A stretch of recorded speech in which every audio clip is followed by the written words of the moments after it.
एक बार फिर से आपका स्वागत है इस चैनल में। आज हम जो क्वेश्चन लेने जा रहे हैं कैपेसिटर के, वो भी पैरेलल प्लेट कैपेसिटर के, जो कंसेप्चुअल बेस पे होते हैं। कंसेप्चुअल बेस पे जिनमें न्यूमेरिकल नहीं, नंबर नहीं दिया हुआ है और आपको वैल्यूज़ बतानी है। अब ज़रा देखिए इसको कैसे करना है। पहला वाला हमारा क्वेश्चन है कि a parallel plate capacitor is charge by a battery which is then discharge. पहले बैटरी से उसको चार्ज किया गया इस कैपेसिटर को, फिर उसको हटा दिया गया, यानी कि उसके बाद उसको डिस्कनेक्ट कर दिया गया।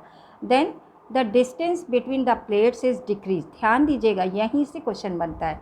यहाँ पे डिस्टेंस या एरिया में कुछ चेंज करते हैं। यहाँ पे जैसे डिस्टेंस को डिक्रीज़ किया है, आपका इंक्रीज़ भी कर सकते हैं। ये इसी से आपको क्वेश्चन पकड़ना है। सब कुछ क्वेश्चन में ही दिया होता है, आपको इसी में ढूंढिए, कुछ नया नहीं करना होता है। What are the changes in the charge on the plates, capacitance, potential difference between the plates and electric field between the plates and stored energy। ये एक एक करके चीज़ बतानी है। ये ए एरिया की, जिसका डी बीच में डिस्टेंस है, इस पैरेलल प्लेट कैपेसिटर को, जो कि वी पोटेंशियल लगा के इसको जो है आपने चार्ज किया है। उसके बाद यहाँ पे इसको टैप को जो है छोड़ दिया तो डिस्कनेक्ट हो गया। तो अब यहाँ से कोई भी चार्ज फ्लो होकर नहीं जाएगा, यानी इसमें जो डिस्कनेक्ट करने के बाद जितना चार्ज है वो उतना ही का उतना स्टोर रहेगा। ये बात समझने की है। ओके, तो यहाँ पे हम पहला फार्मूला लेंगे। Q जो है रिमेन्स कांस्टेंट रहेगा, उसमें कोई भी चेंज नहीं आएगा। तो आपको पहला क्या बताना है कि पैरेलल प्लेट कैपेसिटर जिसका एरिया A है, जिसमें D है, और उसमें जो है आपका चार्ज जो है वो रिमेन अनचेंज रहेगा। तो यहाँ पे हम क्या लिखेंगे, हम यहाँ पे लिखेंगे सेम वैल्यू और अनचेंज्ड, जो पहला पार्ट पूछा। अब दूसरा देखिए, कैपेसिटेंस।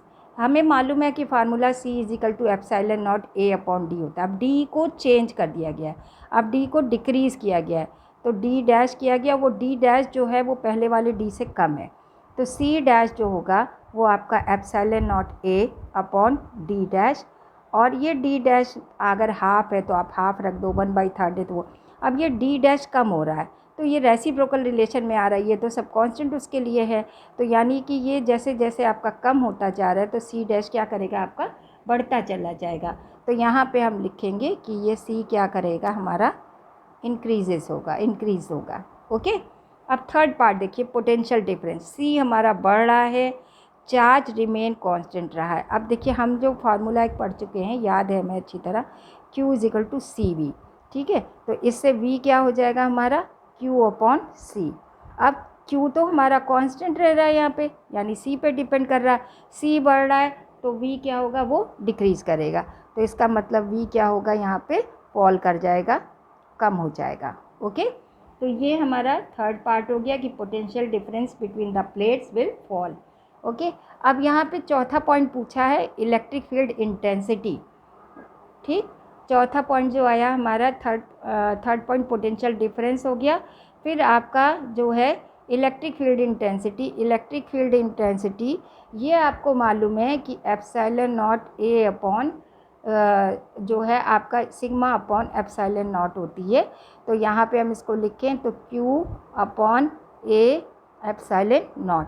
अब यहाँ पे देखिए इसमें कोई D तो आ नहीं रहा है, हमारे इस फार्मूले में कोई D नहीं आ रहा है, तो इसका D से कोई लेना देना नहीं है। D रखिए, चाहे D को कम कर दीजिए या ज़्यादा कर दीजिए, तो इलेक्ट्रिक फील्ड जो क्या होगी, वो आपकी रिमेन कांस्टेंट रहेगी, वो चेंज नहीं होगी। ओके, अब लास्ट पार्ट कहता है स्टोर्ड एनर्जी। अब स्टोर्ड एनर्जी कैसे निकालेंगे, U = आप कर सकते हो ½ Q²/C। ये लिखा है फार्मूला लर्निंग, या ½ CV² भी ले सकते हो, कोई भी ले लो उसमें। ½ Q²/C, Q सेम रह रहा है, Q कांस्टेंट रह रहा है, तो C पे डिपेंड कर रहा है, और C आपका कैसा कर रहा है, C आपका इंक्रीज़ कर रहा है। जब C आपका इंक्रीज़ कर रहा है, रेसिप्रोकल रिलेशन है, तो U क्या होगा, आपका कम हो जाएगा, फॉल कर जाएगा, या आपकी उसकी वैल्यू जो है वो डिक्रीज़ कर जाएगी। तो इस तरीके से हम इन क्वेश्चंस को, जो है कंसेप्ट टाइप कहते हैं, इस तरीके से सॉल्व कर सकते हैं। एक और क्वेश्चन इसी में का लेने जा रहे हैं, लेकिन इसमें थोड़ा सा फ़र्क कर दिया। अब इस पैरेलल प्लेट कैपेसिटर जिसका चार्ज आप Q तक कर रहे हो, एरिया A है, जिसके बीच का डिस्टेंस D है, अब उसके बीच में हमने क्या किया, यहाँ पे ज़रा देखिए, अ parallel plate capacitor is changed charged bye a battery, ठीक है, पहले भी किया था, विच इज़ देन डिसकनेक्टेड, ये भी पहले किया। अब यहाँ पे क्या किया, a dielectric slab is then introduce. अब डाइलेक्ट्रिक स्लैब जो डाला है वो हमारा ये प्लेट्स हैं, तो प्लेट्स के पूरे अंदर के बीच में यहाँ पे डाइलेक्ट्रिक स्लैब भर दिया, इसमें कुछ और नहीं है, अब एयर का स्पेस नहीं है, ठीक है। और मान लीजिए डाइलेक्ट्रिक स्लैब जो डाला उसकी के जो है डाइलेक्ट्रिक कांस्टेंट है। अब इस डाइलेक्ट्रिक स्लैब को बिटवीन द प्लेट्स डालने पे क्या चेंज हुआ आपका, प्लेट्स के बीच में, चार्ज के बीच में, कैपेसिटेंस के बीच में, पोटेंशियल डिफरेंस के बीच में, इलेक्ट्रिक फील्ड इंटेंसिटी और एनर्जी स्टोर्ड के बीच में। तो अब धीरे धीरे इसको देखेंगे। तो यहाँ पे सबसे पहला जो हमारा आ रहा है, इसको करने से पहले हम ले लेते हैं Q0, C0, V0, E0, U0। ये हमने सारी वैल्यूज़ ले ली हैं जबकि हमने डाइलेक्ट्रिक स्लैब नहीं डाला है, ध्यान दीजिएगा। तो डाइलेक्ट्रिक स्लैब जब नहीं डाला है तो Q0 इज इक्वल टू हमारा C0 V0 होगा, और E0 is equal to V0 upon D होगा, और U0 इज इक्वल टू हमारा हो जाएगा हाफ C0 V0 स्क्वायर या half Q0 square upon C0। दोनों फार्मूले आपके लग सकते हैं, ठीक है। अब सबसे पहले चार्ज की बात करें हम, चार्ज वही बात हो गई, चार्ज जब आपने बैटरी से डिस्कनेक्ट कर दिया तो उसके बाद उसमें कोई भी और चार्ज आगे नहीं जा पाएगा, तो जितना चार्ज है वो उतना का ही उतना बना रहेगा, यानी Q0 था तो वो Q0 ही रहेगा, ये रिमेन रहेगा। तो चाहे Q कह दीजिए चाहे Q0, वो एक ही बात रहेगी। अब कैपेसिटेंस की बात करते हैं, कैपेसिटेंस C से रिलेट कर रहे हैं, हमको मालूम है जब डाइलेक्ट्रिक कांस्टेंट K होता है तो वो K टाइम्स C0 हो जाएगा, यानी कि इसकी इस समय कैपेसिटी कितनी हो जाएगी, C is equal to C0 हो जाएगी। अब थर्ड पॉइंट हम बात करते हैं इसके बाद पोटेंशियल डिफरेंस। तो पोटेंशियल डिफरेंस होता है हमारा Q/C, Q is equal to CV होता है।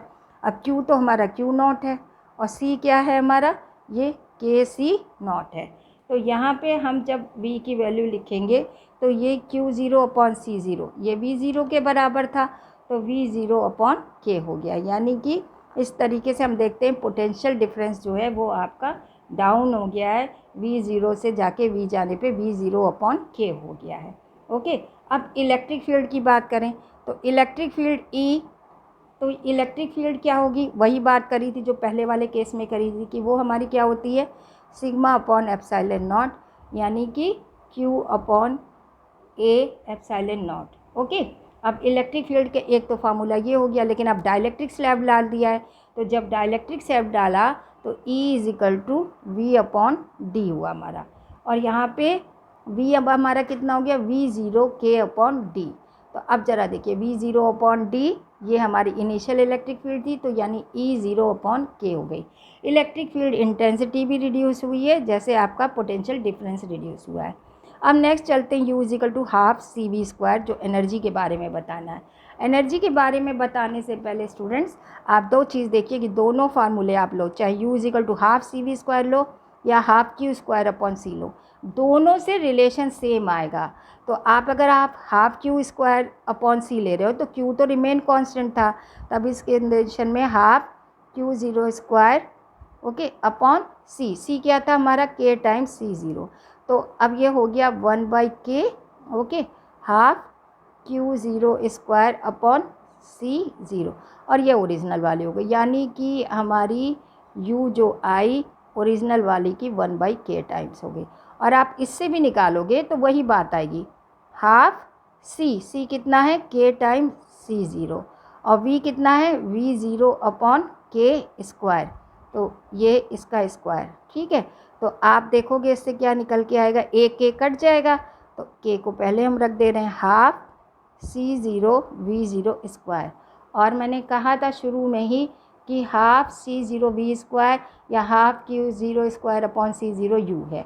तो अब यहाँ से भी देखो आप, तो ये कितना निकल के आ रहा है, ये 1/K है, ओके, तो 1/K और ये U0। अब ये वाला रिलेशन और ये वाला रिलेशन दोनों सेम है कि नहीं, तो इस तरीके से ये दोनों क्वेश्चन बहुत इंपॉर्टेंट है। इनसे ये पता लगता है कि हमारा पैरेलल प्लेट कैपेसिटर को लेके कंसेप्ट कितना क्लियर है। I hope so you understood, and thank you for watching this video.